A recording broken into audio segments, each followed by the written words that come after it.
C'était hier la journée mondiale de la liberté de la presse. Elle existe depuis 1993 à l'initiative des Nations Unies suivant une recommandation de l'UNESCO. Bonsoir Christophe Deloire. Bonsoir. Vous êtes le secrétaire général de Reporters sans frontières. D'un mot, à quoi sert la journée mondiale de la liberté de la presse ? C'est d'ailleurs une journée qui, au tout début des années 90, avait été initiée par Reporters sans frontières avant d'être endossée par l'Assemblée générale des Nations Unies. C'est une journée qui, au fond, est une journée de mobilisation. Hier, il y avait à Addis Abeba, en Éthiopie, un grand événement de l'UNESCO où beaucoup d'organisations étaient réunies parce que la liberté de la presse, ça suppose évidemment des actions symboliques, mais ça suppose surtout de l'action concrète. Et pour ça, il faut que les États soient stimulés, qu'ils soient incités à favoriser la liberté de la presse, à favoriser la protection des journalistes. Il faut que les organisations se mobilisent. Et pour Reporters sans frontières, c'est évidemment, eu égard à l'histoire que j'évoquais, une journée importante.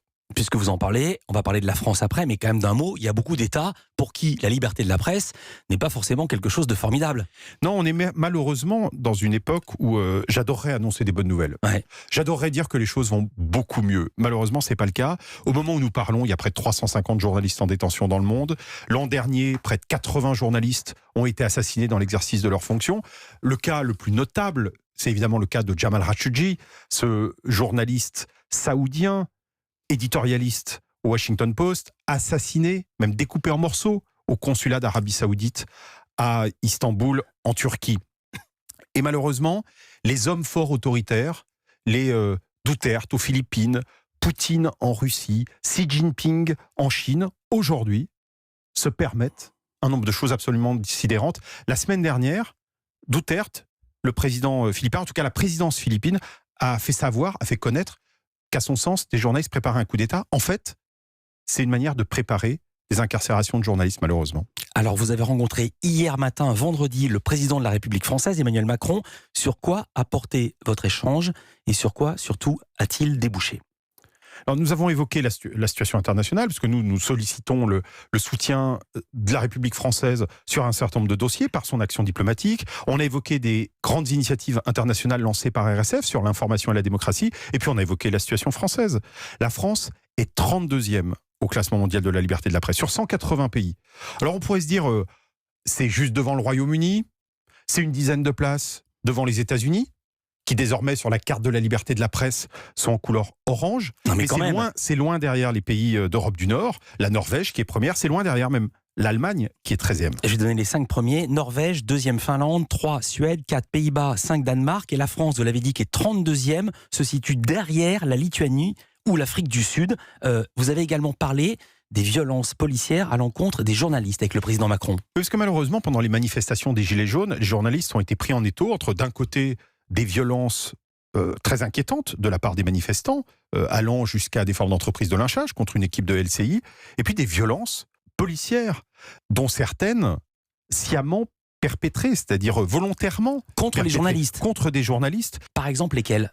Par exemple, des dizaines de tirs par des armes, certes non létales, mais qui font extrêmement mal, qui entraînent des blessures, et parfois des blessures vraiment dommageables. Il y a eu plus de 90 violences policières commises depuis le début des manifestations contre des journalistes. C'est le recensement qui a été effectué notamment par le journaliste David Dufresne, Ouais. Place Beauvau. Ce qu'on repère, c'est que ces violences, elles ne sont pas essentiellement perpétrées par les forces qui sont habituées au maintien de l'ordre. Elles sont d'abord infligées par des brigades anticriminalité qui ne sont pas habituées au maintien de l'ordre. Nous, personne ne dit que des ordres ont été passés en ce sens. Rien ne permet de le dire.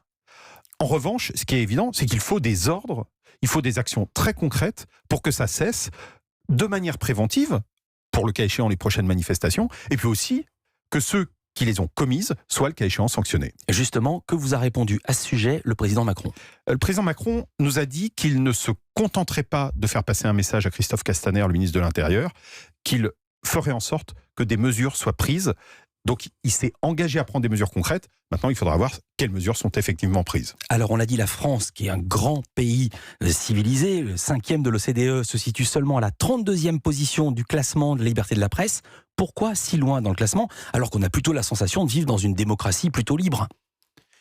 Oui, d'ailleurs, il y a peu de pays où les gens ne se disent pas « nous, on devrait être beaucoup mieux classés ». Même quand on va dans des pays de toute fin du classement, parmi les pires de la planète, et en France, il faut bien le dire, on en est très loin. Il faut surtout pas, ce serait une grave erreur, renvoyer dos à dos les démocraties et les dictatures. Mais la France, c'est un pays dans lequel il y a une haine montante du journalisme, des passages à l'acte de plus en plus graves. Il y a eu quand même des exactions lors de meetings politiques. Et puis c'est un pays où il y a plus de conflits d'intérêts qu'ailleurs, moins d'indépendance éditoriale. Bref, quand on regarde l'ensemble des catégories, la France se situe à cette place-là. Et quelle part tient la crise des Gilets jaunes dans ce classement? On pense aux journaux Ouest France, Le Dauphiné Libéré, Lyon Républicaine, La Voix du Nord, qui ont été pris pour cible cet hiver par des Gilets jaunes, qui se disaient mécontents du traitement de l'info. Et on a tous en tête cette image du kiosque à journaux qui avait été symboliquement incendié en mars sur les Champs-Élysées. Est-ce que ça joue? C'est pas un kiosque à journaux, il y en avait eu 7 ou 8 si mes souvenirs sont bons. Et puis il y a eu quelques mois avant des kiosques qui avaient été vandalisés au motif d'une couverture du Point sur Erdogan, le potentat turc. Donc ça montre qu'en France, il y a des violations des droits des journalistes, de la liberté de la presse au-delà, puisque ça va chez les marchands de journaux aussi. Et les marchands de journaux, il faut avoir une solidarité avec eux, parce qu'ils font partie de cette grande chaîne qui permet le pluralisme de l'information. Bref, la France, c'est un pays où on peut avoir des formes d'inquiétude, même si le pays a gagné une place, parce qu'en comparaison, il y a un nombre de pays, y compris européens, où la situation se dégrade de manière absolument faramineuse. Est-ce qu'il faut mentionner ici que dans l'Union européenne, il y a un président, le président de la République tchèque, qui a fait une conférence de presse avec une Kalachnikov dans les mains, sur laquelle il était écrite pour les journalistes. Il a dit que c'était une blague. En réalité, quelques jours plus tard, voyant un journaliste dans les couloirs du Parlement européen, il a dit à ses gardes du corps « Débarrassez-moi de lui ou je vais le tuer ».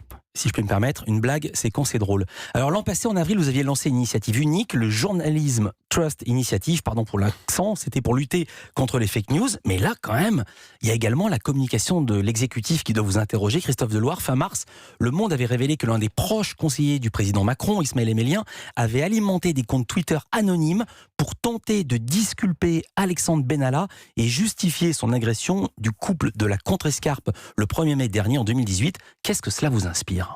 Moi, ça m'inspire de manière plus générale que l'enjeu aujourd'hui pour les citoyens, pour les êtres humains en général, c'est d'avoir accès à une information fiable, c'est de ne pas être sous emprise de la communication, quelle qu'elle soit, d'États despotiques, avec leur propagande, la rumeur, la communication. Alors, en l'occurrence, c'est pas un État despotique, c'est la France.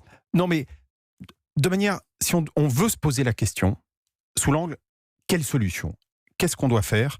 Il y a un enjeu essentiel aujourd'hui, c'est que sont en concurrence directe sur les réseaux sociaux des formes d'information, de communication qui n'ont rien à voir les unes avec les autres. La publicité, l'information sponsorisée par l'intérêt, la propagande politique, le journalisme de qualité, etc. Comment on arrive à restaurer des garanties démocratiques dans l'espace de la communication et de l'information ? C'est tout l'enjeu des initiatives lancées par RSF. Est-ce que vous avez parlé avec le président Macron de l'affaire Benalla ou est-ce que vous ne vouliez pas vous fâcher ?